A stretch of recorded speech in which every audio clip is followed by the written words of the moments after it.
India is known as the microcosm of the world. The sheer diversity found across the length and breadth of the country is truly a marvel.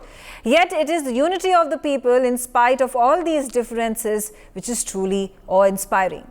But there are elements in society which peddle a nefarious agenda, which is to divide us, whether on the basis of religion or region, but constantly harping upon the negatives will not get us anywhere. So let us take a look at the efforts that are being made by one person to foster unity in the nation. Prime Minister Narendra Modi hails from Gujarat. His mother tongue is Gujarati. He was born in a family of grocers. He comes from an underprivileged OBC background. Additionally, he is also of a backward class. Yet, humble beginnings did not deter his determination to serve the country. After being elected the Prime Minister, he has left no stone unturned to praise and highlight India's culture, particularly that of southern India. This is best exemplified with the installation of the Holy Sengol in the new parliament. A symbol of the Chola dynasty standing tall in the parliament speaks volumes. You can see the visuals of this historic moment on your screens right now. Apart from taking a glimpse, let's also take a listen to what the Prime Minister said after the installation of the Sengol. महान चोल साम्राज्य में सेंगोल को कर्तव्य पथ का, सेवा पथ का, राष्ट्र पथ का प्रतीक माना जाता था। ये हमारा सौभाग्य है कि इस पवित्र सेंगोल को हम उसकी गरिमा लौटा सके हैं, उसकी मान मर्यादा लौटा सके हैं। जब भी इस संसद भवन में कार्यवाही शुरू होगी, ये सेंगोल हम सभी को प्रेरणा देता रहेगा। But that's not all. Under Prime Minister Narendra Modi's leadership, the Ministry of Education organized the Kashi Tamil Sangamam. This was a month-long program last year that was organized to celebrate, reaffirm and rediscover the age-old links between Tamil Nadu and Varanasi. It was organized as part of Azadi Ka Amrit Mahotsav to uphold the spirit of Ek Bharat, Shreshtha Bharat. Speaking at the inaugural event, the Prime Minister highlighted the cultural linkages and beauty of these two cities. He also highlighted how it is the responsibility of the 130 crore countrymen that we must preserve this Tamil heritage as well as enrich it. Let's quickly listen into what the Prime Minister said. आज हमारे सामने एक और पूरे भारत को अपने आप में समेटे हमारी सांस्कृतिक राजधानी काशी है, तो दूसरी ओर भारत की प्राचीनता और गौरव का केंद्र हमारा तमिलनाडु और तमिल संस्कृति है। काशी का तबला और तमिलनाडु का तन्नुमाई। काशी में बनारसी साड़ी मिलेगी तो तमिलनाडु का कांजीवरम सिल्क पूरी दुनिया में फेमस है। काशी भक्त तुलसी की धरती तो तमिलनाडु संत तिरुवल्लुवर की भक्ति भूमि। आप जीवन के हर क्षेत्र में, लाइफ के हर डायमेंशन में काशी और तमिलनाडु के अलग अलग रंगों में इस एक जैसी ऊर्जा के दर्शन कर सकते हैं। हमारे पास भी दुनिया की सबसे प्राचीन भाषा तमिल है। ये हम 130 करोड़ देशवासियों की जिम्मेदारी है कि हमें तमिल की इस विरासत को बचाना भी है, उसे समृद्ध भी करना है। अगर हम तमिल को भुलाएंगे तो भी देश का नुकसान होगा और तमिल को बंधनों में बांध कर रखेंगे तो भी इसका नुकसान है। हमें याद रखना है, हम भाषा भेद को दूर करें, भावनात्मक एकता कायम करें। But that's not all. Apart from his appeal to tide over the differences and his praise for the Tamil language and heritage, Prime Minister also spoke in Tamil at the United Nations. He recited the 3,000-year-old quote to highlight the need for unity. Take a look. अध्यक्ष महोदय, आज से 3000 वर्ष पूर्व भारत के महान कवि कणियन पुंगुन ड्रनार, उन्होंने विश्व की प्राचीनतम भाषा तमिल में कहा था, यादम उरे यावरुम केडीर, यानी हम सभी स्थानों के लिए अपनेपन का भाव रखते हैं और सभी लोग हमारे अपने हैं. Now, apart from all this, the Prime Minister's endeavour to highlight South India's culture is best exemplified by his countless temple visits over the years. From the Meenakshi temple in Madurai to the Tirumala temple in Andhra Pradesh, Prime Minister has also sought blessings of all deities.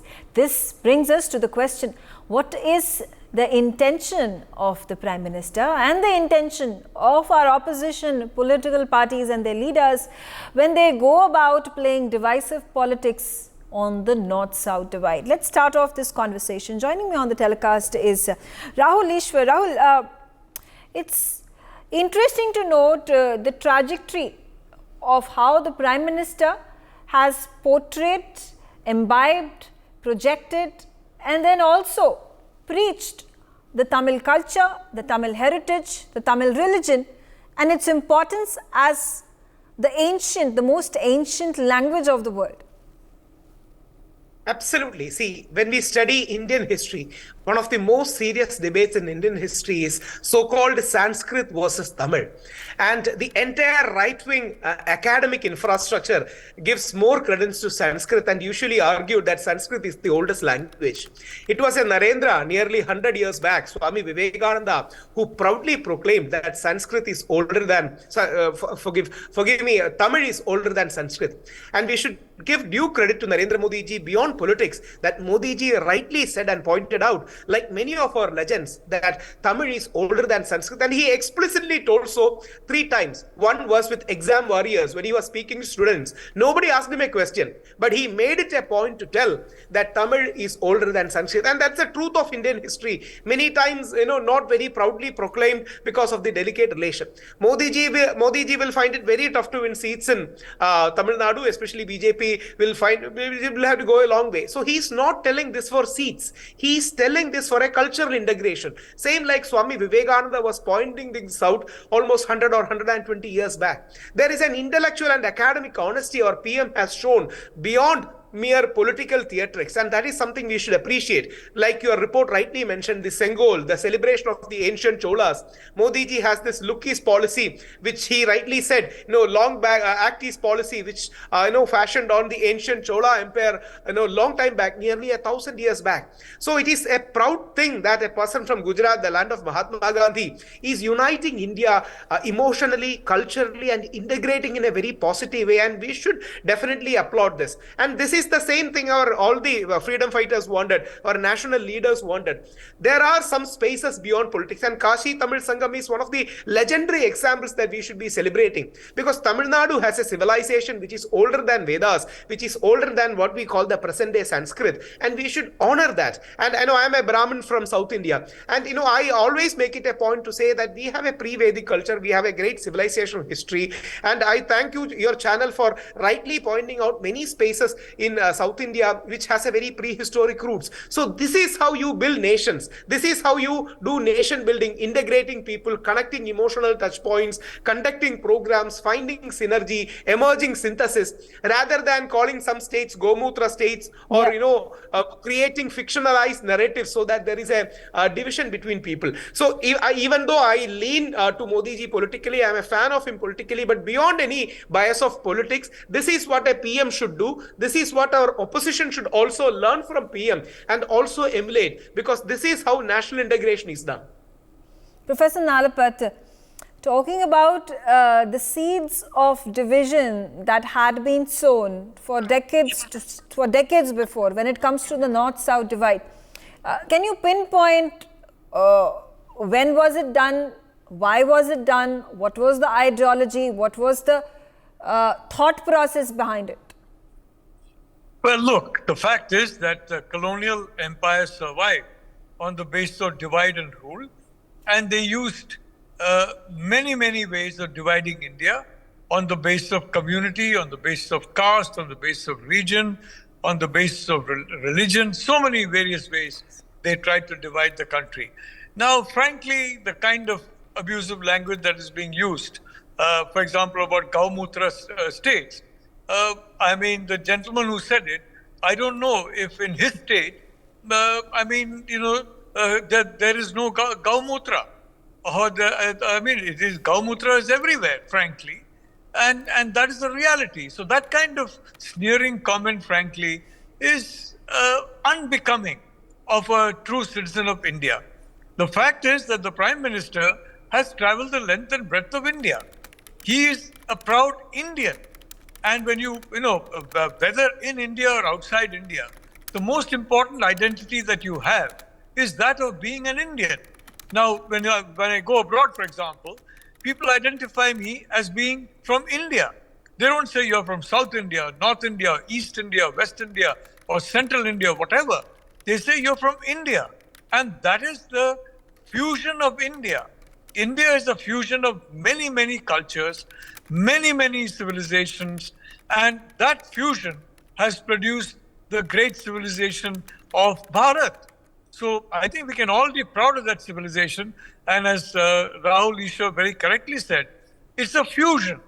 And I think that fusion is much stronger than any one particular stream. So those who try to separate the country, divide it on the basis of region, frankly, first of all, they have to understand that we are one country, and we are a country where you have, people from east, west, north, south, in east, west, north, south. And frankly, in my own case, I spent almost all my life, away from the south. I've never felt any sense that anybody regarded me as being less than 100% belonging to where I've been, whether it's Kolkata, whether it's Mumbai, whether it's Delhi. I've had a very strong sense of belonging, and the people have treated me with a strong sense of belonging. I've never felt any kind of alienness. So I feel sorry for them. I feel pity for them who imagine that there is an alienness. And I'd lead them to the example of the Prime Minister, who, as you correctly said, exemplified the fact that one of the noblest, greatest cultures in the world is Tamil culture.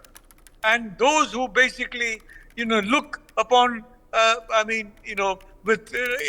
don't understand the great culture of India, the whole of India, all several thousands of years of Indian culture, well, frankly, the question is, do they have a right to even say that they are, in Tamil culture?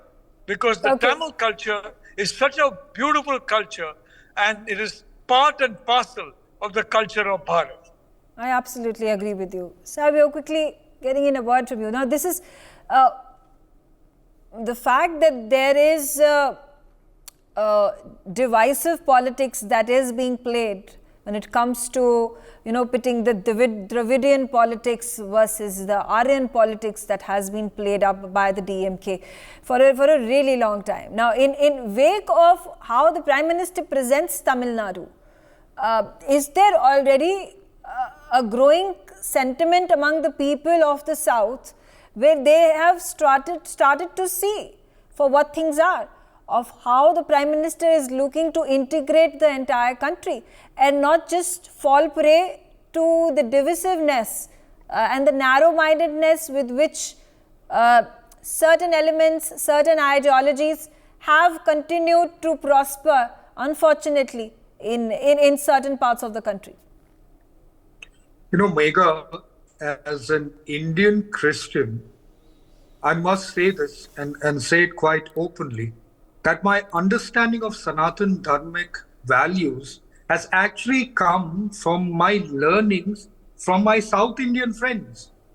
I find them to be extremely devoted to culture extremely devoted to spirituality. So a lot of my liking for Sanatan Dharma, a lot of my journey to understanding Sanatan Dharma actually come from my South Indian friends and the values that they have.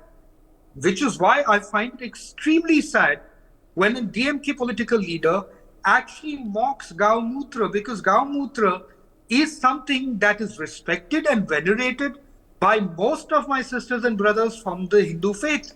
And it is sad because South India, culturally, if you look at the temples, if you look at the way they live, if you look at their food habits, they are really, really moving the path towards Sanatan Dharma, and that's what it's all about. So it's actually what this gentleman said, this political leader, it's not an insult to the BJP.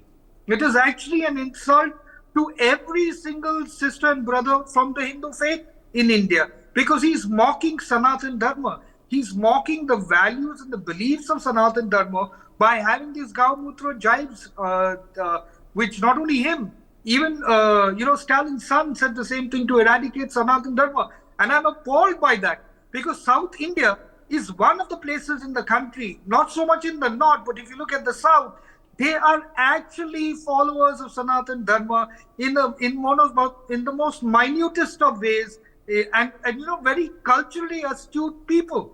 So when DMK makes these kind of statements, they're not insulting any political party. They might be making it for political reasons, but they're actually insulting the very culture that they have upheld for so long. And today, Prime Minister Narendra Modi does not represent a state. He does not represent a territory in India. He represents the whole of Bharat. And Bharat is not about Aryans or Dravidians.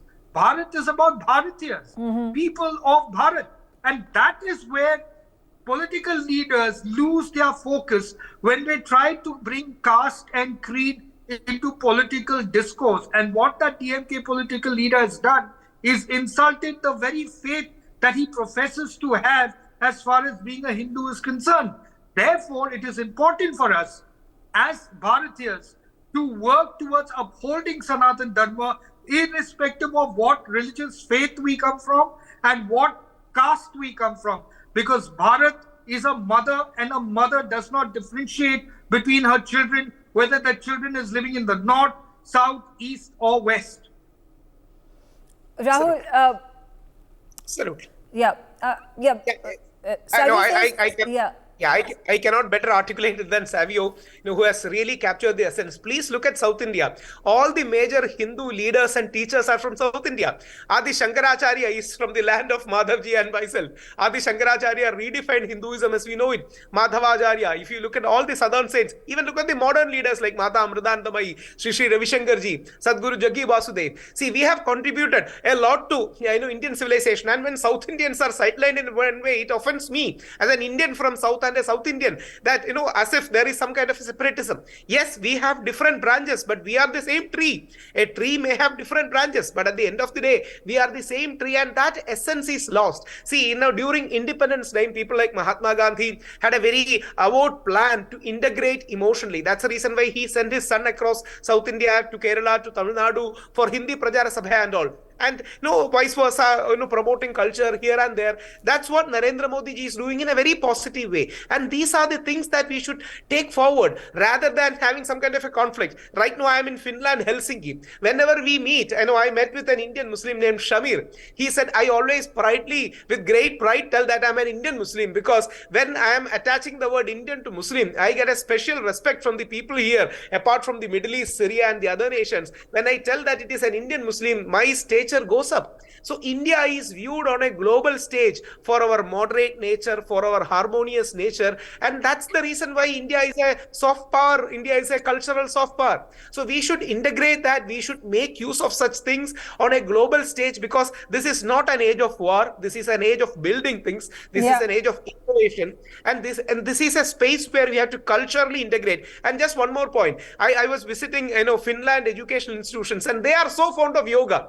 And when we talk about India, they say about yoga, and they say more and more people are right now following yoga and all. So India's culture needs to be respected. There is no South Indian yoga, and there is no North Indian yoga. There is only yoga. So these are the things that we should celebrate. We are diversity, but at the end of the day, we are united in Indianness, Bharatiyata, Hindustaniyat, whatever name you call it. We are, that dharmic national unity is there. Absolutely. Professor Nalapat, then do you also feel offended then when there are political parties for their vested narrow-minded interests go upon saying that when the Sengal is installed at the new parliament building, that is being non-secular, that is being promoting Hinduism, Hindutva ideology. Is this also backfiring on our politicians? You know, I'd like to point out that democracy did not begin when the British left.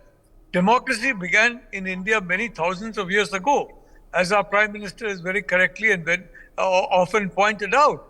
And the Sengol is a symbol of, if I may say so, of the power, of the empowerment of the people. And that empowerment comes also through culture. And the Sengol represents that empowerment through culture. And the Chola Empire spread its culture right across so many parts of Asia. I mean, you know, you look at Southeast Asia, the influence of that is so gigantic even today. And we should be proud of that. And the fact is that but then those who believe that, oh, Parliament, it's an English institution, and Parliament, oh, well, there should only be, you know, something connected with the English people. No, the fact is that this kind of a democracy, whether it's in ancient Greece and ancient India, it has been part and parcel of daily life. And the Sengol is representative of that age-old democratic spirit of India, which is why it has been installed in the temple of democracy, in the most important institution in the country, which is Parliament. It's been installed there by Prime Minister Modi so that every citizen of Bharat, that is India, understands the deep roots of his culture, his traditions, and frankly, the special kind of place that India has in the Committee of Nations. Yeah. As has correctly been said, wherever you go, when you say you're an Indian, well, people do treat you with a lot of respect, because frankly, many people abroad have learnt about Indian culture, ancient Indian culture especially. Many people abroad know more about it, and many of them follow it better than, I'm sorry to say, some people obviously in India do. Sir, quickly a quick comment from you before I wrap this up. So, is this all being looked upon from the narrow prism of politics, and then blame game being played, allegations being made that the Prime Minister is doing this because he's being non-secular, because he wants to promote Hindutva. He's played that card in northern part of the country, and now this is what he's aspiring to do by waking up the Hindus in south of India and hoping to garner votes from them by doing these temple runs, by having these philosophers' quotes during his speeches, by installing the Sengol, by having the Bharat Mandapam in the inspiration of the Anubhav Mandapam from Tamil Nadu. Yeah, I come back to the same most important aspect that as an Indian Christian today, and being connected to the political sphere as well, I wouldn't shy away to celebrate the festivals of my Hindu sisters and brothers. Why should I shy? It's a part of my culture. It's a part of my roots.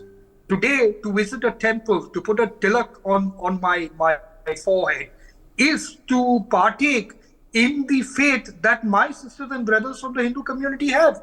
So today, the Prime Minister, who represents India, represents Bharat, is actually showcasing his faith, his culture, his spiritual belief. I think that is the most beautiful thing to do. He's not being somebody else's Prime Minister. He's not being a Prime Minister that another country might want us to have, which is this so-called misrepresented word of secular. He's being the Prime Minister of Bharat. He is showing the world that this is my culture, this is my spirituality. It does not differentiate between the religions, it does not differentiate between the castes. This is just how we are.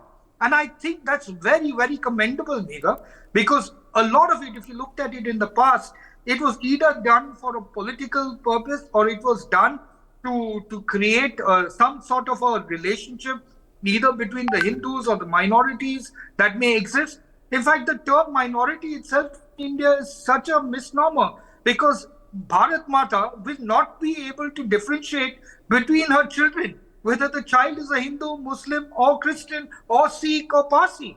Her mother does not differentiate. So today, we have created an India because of colonial legacy that has divided us on caste and creed. And Prime Minister Modi, by showcasing the cultural aspect, the spiritual aspects of this land, is only uniting and reigniting the Sanatan Dharma values in every single Bharatiya in Bharat. And Absolutely. That is the most Yeah. essential aspect of what he's doing. Okay, all right. I thank you all for this invigorating conversation, a very important integral aspect to highlight the good that is being done by the BJP and Prime Minister Narendra Modi particularly to spread the message and tell the world about the history, the culture of the most ancient language, Tamil, the most ancient culture, the biggest heritage, the gift that we have as a country to treasure and preserve. For more such videos, subscribe to the NewsX YouTube channel, hit the bell icon.